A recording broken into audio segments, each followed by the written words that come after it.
Assalamualaikum warahmatullahi wabarakatuh. Perkenalkan, nama saya Revi Syafrianing Tias. Saat ini saya akan melakukan simulasi pembelajaran dengan menggunakan model pembelajaran kooperatif learning tipe Jigsaw. Adapun materinya mengenai potensi sumber daya alam. Model pembelajaran kooperatif learning tipe Jigsaw merupakan model pembelajaran di mana guru akan menyediakan informasi yang besar.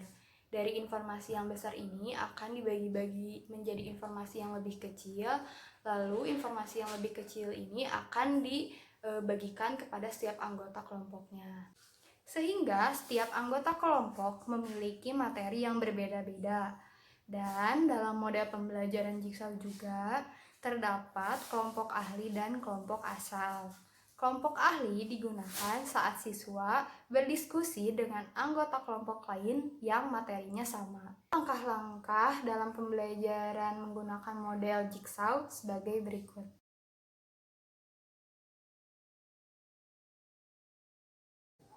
Dalam simulasi pembelajaran ini, media yang akan saya gunakan yaitu PowerPoint dan Peta Indonesia. Peta Indonesia dapat digunakan saat guru menjelaskan dan dapat digunakan juga saat pemberian games kepada siswa. Untuk sumber belajar yang saya gunakan yaitu buku pemerintah IPS kelas 7 dan internet juga YouTube dalam memberikan video motivasi atau video ilustrasi mengenai jenis-jenis potensi sumber daya alam. Berdasarkan RPP yang telah saya buat, kegiatan yang pertama yaitu kegiatan pendahuluan. Kegiatan pendahuluan, langkah pertama yang harus dilakukan yang pertama yaitu guru mengucapkan salam saat masuk kelas. Lalu kegiatan yang selanjutnya yaitu guru meminta siswa untuk melakukan berdoa sebelum memulai pembelajaran. Misalnya guru menyuruh KM atau siswa lainnya. Lalu langkah yang kedua, guru melakukan presensi. Setelah guru melakukan presensi, guru harus mengecek kebersihan kelasnya. Apabila terdapat sampah, guru bisa menyuruh siswanya untuk mengambil sampahnya lalu minta dibuang ke tempat sampah. Dalam kegiatan pendahuluan, waktu yang dibutuhkan yaitu sekitar 10 menit. Kegiatan selanjutnya yaitu kegiatan inti. Dalam kegiatan inti itu memuat 5M. Yang pertama yaitu mengamati, yang kedua yaitu menanya, yang ketiga mengumpulkan informasi, yang keempat yaitu mengasosiasi, dan yang terakhir yaitu mengkomunikasikan. Pertama, dalam kegiatan mengamati, guru dapat menyajikan sebuah gambar. Dari gambar tersebut, siswa diminta untuk menyebutkan atau menjelaskan dari gambar tersebut itu dapat menerangkan apa. Kegiatan selanjutnya dalam poin mengamati, guru juga bisa menjelaskan sedikit materi mengenai potensi sumber daya alam.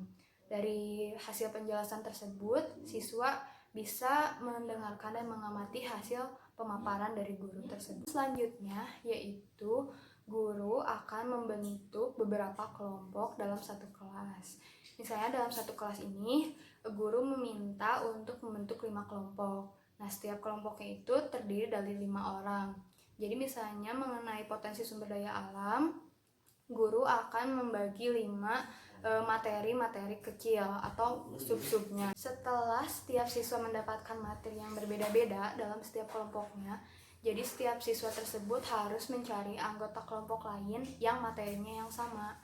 Nanti setelah mereka berkumpul dengan materi yang sama, mereka harus berdiskusi, mencari informasi terkait materi yang telah dibagikan. Misalnya mengenai jenis potensi sumber daya alam hutan, jadi mereka harus mencari manfaat, pengertian, lalu mengenai informasi lainnya. Setelah siswa berdiskusi bersama kelompok yang materinya yang sama atau kelompok ahli, guru bisa memantau atau mengamati selama proses diskusi dan bisa memberikan arahan agar diskusi yang dilakukan bisa berjalan dengan lancar. Setelah setiap siswa secara bergantian menyampaikan hasil diskusinya, Guru memerintahkan setiap kelompoknya untuk membuat mind map. Dalam mind map tersebut harus memuat mengenai jenis-jenis potensi sumber daya alam.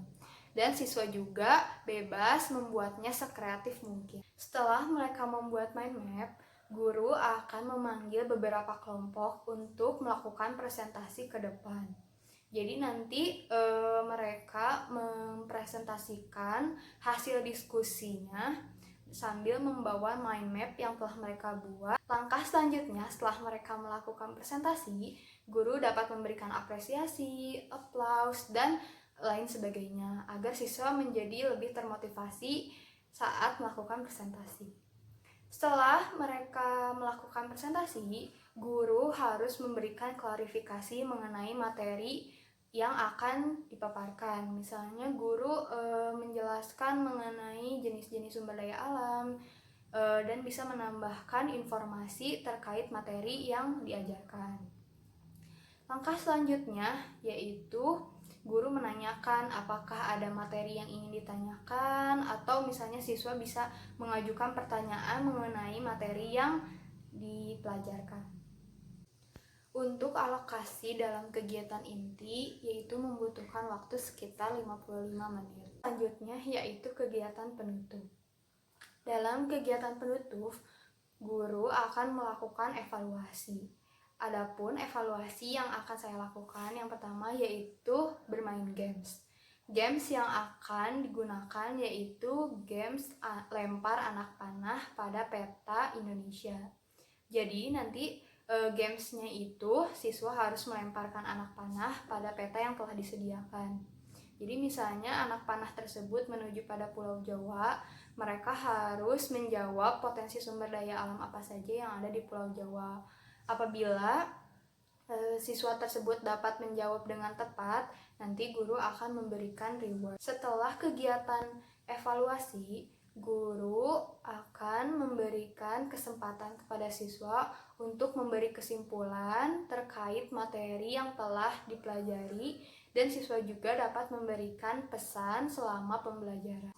Langkah selanjutnya setelah siswa memberikan kesimpulan dan pesan, peserta didik juga dapat memberikan umpan balik apabila terdapat materi yang belum difahami. Kegiatan selanjutnya, guru juga dapat memberikan review terkait materi yang telah dipelajari. Misalnya, guru dapat menjelaskan kembali mengenai pengertian sumber daya alam, menjelaskan sedikit poin-poin penting dalam jenis-jenis potensi sumber daya alam yang ada, sehingga siswa dapat lebih memahami mengenai materi yang telah dipelajarkan. Sebelum mengakhiri pembelajaran, guru juga dapat memastikan bahwa seluruh siswanya itu telah memahami mengenai materi yang telah diajarkan. Apabila tidak ada pertanyaan lagi dari siswa, guru juga dapat menutup pembelajaran dengan memberikan perintah kepada KM atau siswa lainnya untuk berdoa menutup pembelajaran hari ini. Penilaian yang akan saya gunakan dalam simulasi pembelajaran ini meliputi sikap spiritual, sikap sosial, keterampilan, dan pengetahuan. Untuk keterampilan, saya gunakan saat siswa melakukan presentasi dan saat siswa melakukan diskusi secara berkelompok. Dan untuk penilaian pengetahuan, saya gunakan saat siswa menjawab pertanyaan saat bermain games atau kuis. Cukup sekian yang bisa saya sampaikan. Mohon maaf apabila ada kesalahan. Wassalamualaikum warahmatullahi wabarakatuh.